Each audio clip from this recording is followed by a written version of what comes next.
Ongole corporation పరిధిలోని పేర్నమెట్ట మంగమూరు రోడ్లో సాగర్ కాలువ దగ్గర జరిగిన హత్య కేసును పోలీసులు గంటల్లోనే ఛేదించారు.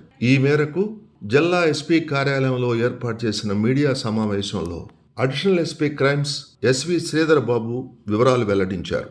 ఉత్తరప్రదేశ్ రాష్ట్రానికి చెందిన వినీత్ శ్రీవాస్తవ అనే 26 సంవత్సరాల యువకుడు పని నిమిత్తం అదే రాష్ట్రానికి చెంది పేనమెట్లో నివాసం ఉంటున్న ధ్రువ్ చంద్ వర్మ, రామ్ చరణ్ అనే వారి వద్దకు వచ్చాడు.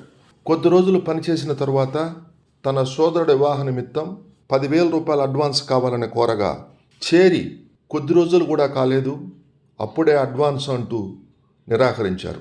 దీంతో వారిపై మృతుడు వినీత్ శ్రీవాస్తవ కోప్పడి దాడికి ప్రయత్నించడంతో అది మనసులో పెట్టుకున్న నిందితులు ఇరువురు అర్ధరాత్రి ఆర్టీసీ డిపో వద్దకు వెళదామని మోటార్ సైకిల్ ఎక్కించుకొని పేర్నమెట్ట మంగమూరు రోడ్డున సాగర్ కాలువ వద్ద గొంతు కోసి దారుణంగా హత్య చేసినట్లు ఏఎస్పీ శ్రీధర్ బాబు తెలిపారు.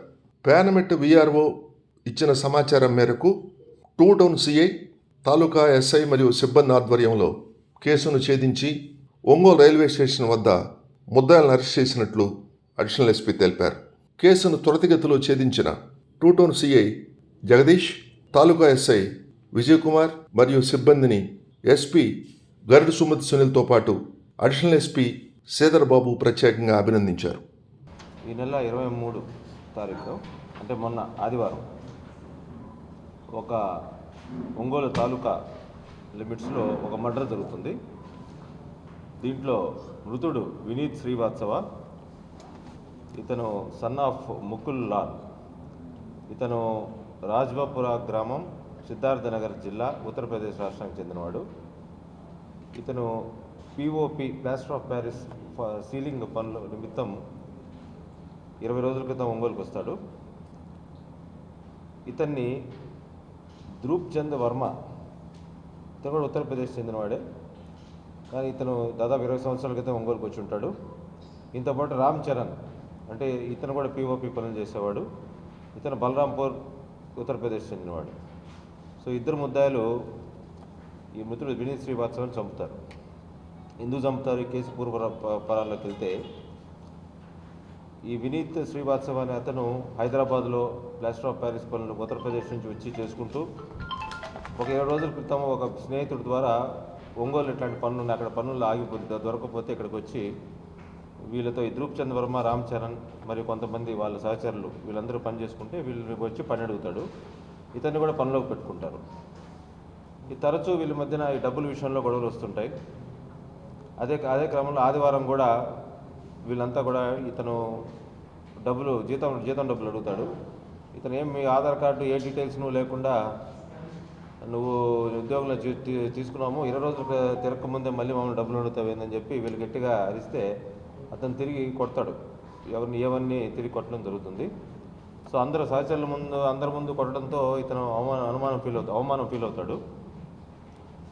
ఫీల్ అయ్యి ఎట్లయినా అంటే తరచూ గొడవ పడుతున్నాడు వీడు నాతోటి, తర్వాత వీడు ఎప్పుడు మనకి ఇబ్బందిగా తయారయ్యాడు, అందులో కొంచెం హ్యూమిలియేషన్ ఫేస్ చేసి వీళ్ళందరూ ఒక ప్లాన్ రచిస్తారు. ధ్రువ్ చంద్ వర్మ, రామ్ చరణ్. కొంతసేపు అయిన తర్వాత అందరం కలిసి సరదాగా అట్లా బయటకు వెళ్దామని చెప్పి పేర్నమెట్ట మంగమూరు రోడ్లో రాంబాబు వెంచర్కి తీసుకెళ్తారు.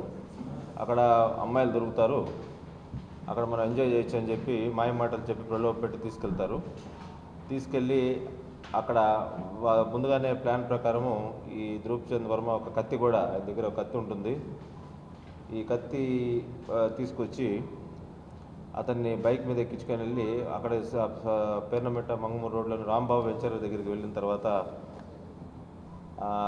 కొంతసేపు మాట్లాడుకుని ఏరా నన్ను తిడతావా అని చెప్పి ఇప్పుడు తిట్టు నన్ను చూద్దాము, నన్ను అవమానపరచు చూద్దామని చెప్తే ఏం చేస్తావు నువ్వు, నన్ను కావాలని చంపుతావా, చంపు అని అనడం జరుగుతుంది. మృతుడు ఇమీడియట్గా ఈ కత్తి తీసుకొని ఆయన కడుపులో పొడవబోయే క్రమంలో ఆయన చేతితో అడ్డం పెడతాడు. చేయికి గాయమవుతుంది. తర్వాత కడుపులో పొడిచి తర్వాత మెడ మీద కూడా ఈయన సహాయంతో, రామ్ చరణ్ సహాయంతో ఈ ధ్రువ్ చంద్ వర్మ అతి కిరాతకంగా వినీత్ శ్రీవాత్సవని చంపడం జరుగుతుంది. ఈ కేసు ఇది ఆదివారము అర్ధరాత్రి సుమారు 11:30, 12:30, 1 గంట ప్రాంతంలో జరుగుతుంది. తర్వాత ఇది నిన్న సాయంత్రం శవం ఐడెంటిఫై అవుతుంది. విఆర్ఓ గారు రిపోర్ట్ ఇస్తారు. 24 గంటలు తిరగక ముందే ఈ కేసుని ఎస్పీ గారు సీరియస్గా తీసుకొని అడిషనల్ ఎస్పీ క్రైమ్స్ అయిన నన్ను, ఒంగోలు డిఎస్పీ గారిని, ఒంగోలు 2 టౌన్ సిఐ మరియు వాళ్ళ టీంని రంగంలోకి దించడం జరుగుతుంది. ఈ ముద్దాయిలు ఇద్దరిని కూడా ఈరోజు సాయంత్రం 4:30 గంటలకి మనం ఒంగోలు రైల్వే స్టేషన్ దగ్గర అదుపులో తీసుకున్నాము. వీళ్ళు హత్యకు ఉపయోగించిన కత్తిని సీజ్ చేశాము. అదేవిధంగా ఒక బైక్లో ఈ మృతుడిని ఎక్కించుకొని పోయిన బైక్ను కూడా మనం సీజ్ చేయడం జరిగింది.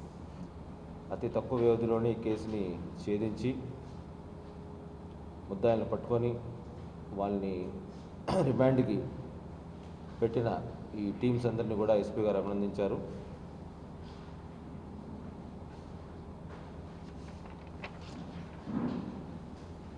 అదేవిధంగా రేపు ఇది ఈ కేసు సంబంధించింది.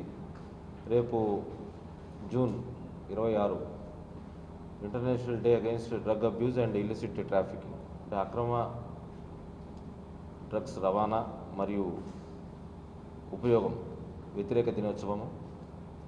అందరూ కూడా పదే ప్రజల్ని మేము అవేర్నెస్ తీసుకురావడం జరుగుతుంది. అదేవిధంగా ఎవరైతే ఈ డ్రగ్ ప్లాటర్స్ ఉన్నారో వాళ్ళ మీద కఠినమైన చర్యలు తీసుకునే ప్రాసెస్లో మీ అందరూ కూడా ప్రజల నుంచి మరియు మీడియా నుంచి మాకు సహకారం కావాలి, ఇన్ఫర్మేషన్ కావాలి.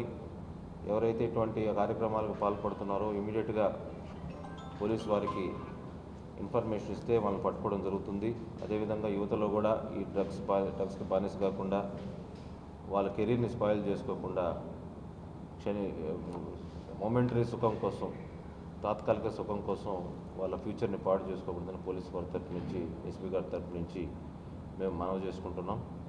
మీ అందరి ప్రోత్సాహంతో, సహకారంతో రేపు ఈ international day against drug abuse and illicit trafficking డేని మనందరం సక్సెస్ చేయాలి. అదేవిధంగా డ్రగ్ ఉపయోగం అనేది సమాజంలో యువతలో ఎక్కువ అవేర్నెస్ తీసుకురావడం, తర్వాత ఈ డ్రగ్ పెడ్లర్స్ ఎవరైతే అఫెండర్స్ ఉన్నారో వాళ్ళందరినీ చట్టం పరిధిలోకి తీసుకురావడం కూడా జరుగుతుంది. Thank you.